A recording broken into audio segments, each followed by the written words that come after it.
Okay, magandang araw sa inyo. So, ngayon ituturo ko sa inyo paano ba mag-transfer ng coins from Trust Wallet papuntang Coins PH. Yung process lang kailangan yung tandaan para pwede nyo rin gawin sa iba pang mga wallet. So, tingnan na natin. Ayan. So, una, pumunta tayo sa Coins PH. And then, papunta tayo sa Portfolio. Dito sa baba, tingnan niyo baba, Portfolio. And then, meron ako ditong Shiba. So, sa Shiba, Transfer SHIB. And then, Deposit SHIB. So, Deposit SHIB, copy natin yung address. Copy wallet address. Ayan. And then, ngayon, punta naman tayong Trust Wallet. So, sa Trust Wallet, punta tayo, hanapin natin yung SHIB.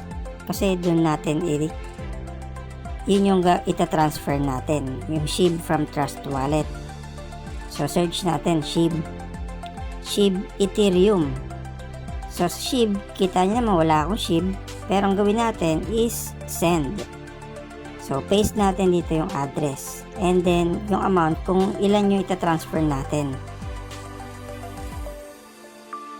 Kung titingnan nyo, 0 yung SHIB natin pero meron siyang network fee na $7.56. Diba? Pero gawin natin, punta tayong settings sa upper right, pinutin nyo lang yon, and dito i-edit natin yung gas limit. So sa gas limit, subukan natin bawasan. Error, too low daw, hindi raw pwede. Sige, ibahin pa natin. Actually, ito yung paglalaroan nyo kung gaano ba kataas or gaano kababa yung gas limit na ilalagay nyo.